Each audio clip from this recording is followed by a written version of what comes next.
करिए, जिससे क्या होता है, जो विष छुड़ाता है, यानी जो जेर को छुड़ा करके अमृत देता है,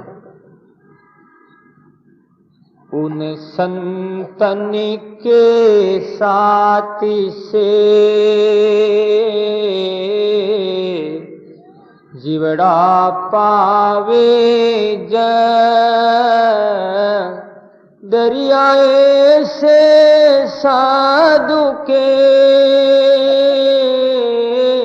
दरिया ऐसे साधु के चित चरणों में रख, चित चरणों में रख। बोलो राम। महाराज श्री कहते हैं उन संतन के साथ से जीवड़ा पावे जख। ऐसे महापुरुषों का साथ करने से जीव को जख मारवाड़ी शब्द है, आराम मिलता है, रिलीफ मिलती है। परमात्मा के नाम की खुमारी चढ़ जाती है, वो नशा इतना चढ़ जाता है फिर वो नशा उतरता नहीं। जैसे आदमी नशा कर लेता है तो संसार का भान नहीं रहने के कारण से वो थोड़े से रेस्ट सी लगती है। इस वास्ते लोग पान करते हैं, ड्रिंकिंग करते हैं कि हमारे माथे में बहुत टेंशन रहती है। अरे ये नशा उतर जाएगा।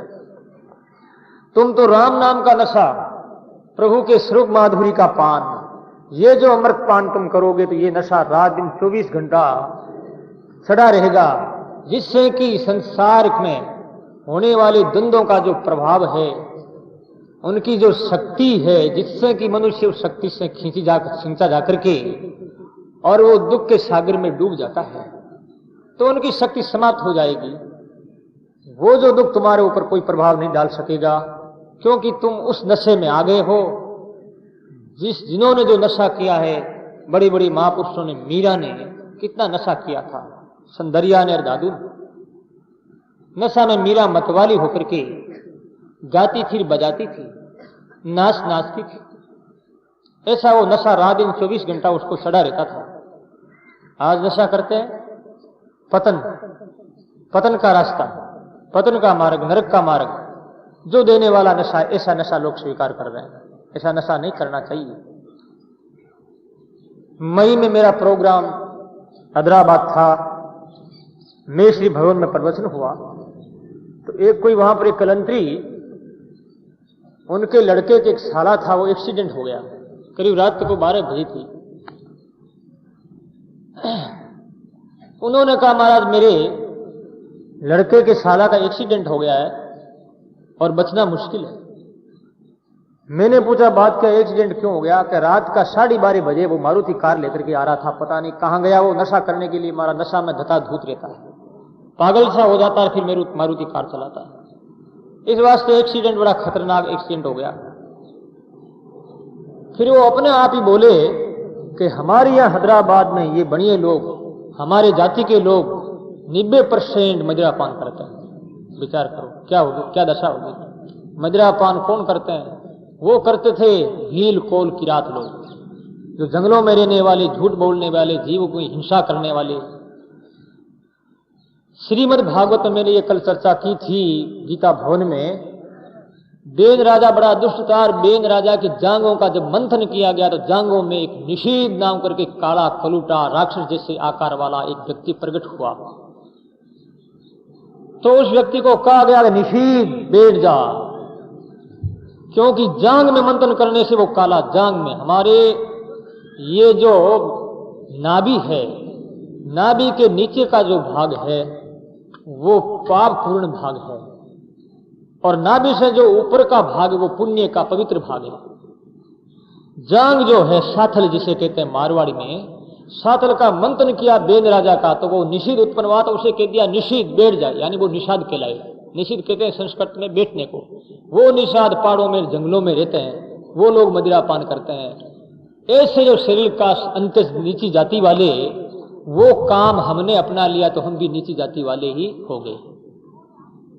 चाहे आपको जाति का अहंकार होगा, वर्ण को चाहे आपको अभिमान होगा, लेकिन कर्म यदि आपका ऐसा है तो आप नीची जाति में है, ऊंचे नहीं। इसलिए संतों ने कहा है, अरे मन रे सुमर सिरंजन हार जाको आदिन अंतन पार। मन रे सुमर सिरंजन हार जाको आदिन अंतन पार। हीनिर जात सुमरिया सायब जाय मिल्या कर तार। हीनिर जात सुमरिया सायब जाय मिल्या कर तार। जात भली पण राम भजन बिना, जात भली पण राम भजन बिना, बेगया 84 धार। मन रे सुमर सिरंजन हार जाको आदिन अंतन पार। जाति चाहे कैसी भी है और सृजनहार परमात्मा का ध्यान करता है, जिसके आचरण पवित्र है, बाहर और भीतर शुद्ध रहते हैं, वो नीच होते हुए भी मान है। और महान जाति में जन्म लेने पर भी नीच कर्म करता है तो वो नीचा ही है। सजनों 90% मदिरा पान करने वाले एक बार प्रेस कॉन्फ्रेंस हुआ था अखिल भारतीय सद्भाव सम्मेलन सिरोही में। उस समय में भारत के और बहुत कोने कोने से बड़े बड़े विद्वान लोग आए थे। मुझे मुख्य अतिथि के रूप में निमंत्रित किया गया और हम लोग वहां गए थे तो ऐसी चर्चा चली थी। तारा नाम करके भंडारी जो अभी वो एमएलए है, पहले वो चेयरमैन थी इसके जो म्यूनिसिपैलिटी की, तो उसने बताया कि हमारे ओसवाल जाति में भी महाराज 80% मदिरा पान करते हैं आज के छोरे। क्या माँ बाप ध्यान नहीं देते हैं? क्या आंख के पाटी बांध ली? क्या दशा होगी? कैसे समाज बसाएंगे वो? वासना और आतंकवाद का एक बहुत बड़ा समाज खड़ा होगा। ऐसे समाज में धार्मिक लोग जी नहीं पाएंगे, जीना मुश्किल हो जाएगा, तुम्हारा भी और उनका भी। आज सत्संग में कौन आता है? कोई नहीं आता सुधरने के लिए, आता ही नहीं। बड़े जवान लोग तो, जवान लड़के लड़के कोई नहीं आ रहे हैं, बस टीवी के पास बैठ गए और देख रहे सीरियल आ रहा है, फिल्मों का गीत गाया जा रहा है, तांडव नृत्य हो रहा है, नर्तकियां नाच रही है, गंदी अश्लील। कितना आकर्षण है लोगों को। क्या भगवान के प्रति, राम के प्रति, धर्म के प्रति?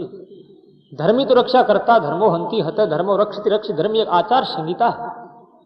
इस आचार संहिता, सभ्यता और संस्कृति को ही हमने अपना करके हमारे जीवन नैया को हम ठीक ढंग से चला रहे हैं। यदि ये संस्कृति सभ्यता ठीक ढंग से नहीं हो, तुम्हारी नैया कैसे चलेगी? ये नैया डूब जाएगी और ये डूबने वाली डूब रही है। ये थोड़े वर्षों में इतना आतंकवाद क्यों हो रहा है? जगह जगह प्रांतों में ये टुकड़े हो रहे हैं। लोग छोटे छोटे छोकरे जो है वो उधर ही जा रहे हैं। क्यों जा रहे हैं? इसका कारण क्या है? इसका कारण है, कौन दोषी है? मेरे मुख से मैं क्या कहूं, आप लोग सब जानते हो। यदि ये प्रशासन बड़ा सुंदर, स्वच्छ और पवित्र हो जाए और बच्चों को पाठ्य पुस्तकों में जो कि अतिथि देवो भव, आचार्य देवो भव, मातृदेवो भव, पितृदेवो भव, हिरियादेव भ्रियादेव, जो वेद भगवान का ये उद्घोष परम पवित्र वाणी है, ऐसे पाठ सिखाया जाए।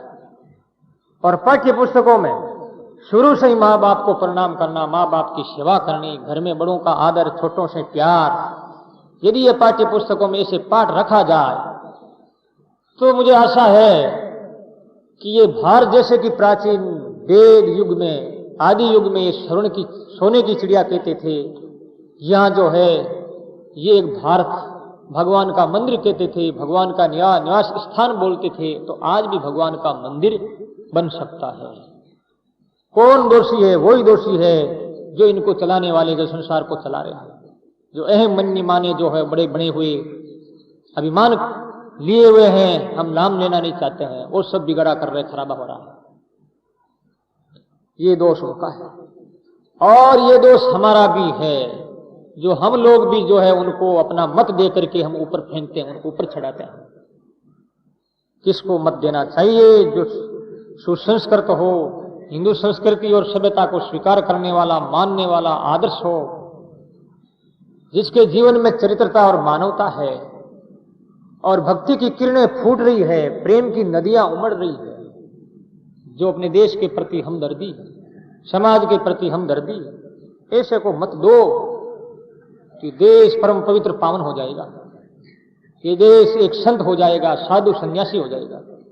नहीं तो ये सब मिटने वाला काम सब खत्म हो रहा है। सजनों, ये बात याद आ गई मुझे, इसलिए मैंने कह दिया है। हम राजनीति के बारे में बात करना ही नहीं चाहते हैं, लेकिन बात आगे बात में ये वास्तविक है, ये राजनीति नहीं, ये तो हमें अपने जीवन बनाने की एक कला है, और इस कला को सीखना होगा यदि अपने को जीवन बनाना है। तो आचार्य श्री कहते ऐसे संतों का संग किया जाए जिससे जीव को सुख मिले, आनंद मिले, प्रेम मिले। इस वास्ते महान पुरुषों ने, किन्हीं ने गद्य रूप में तो किन्हीं ने पद्य रूप में जो गाया है, उन्होंने यही आशा की है, यही आवाज लगाई है, मिल जो माने राम सनेही बीर, मिल जो माने राम सनेही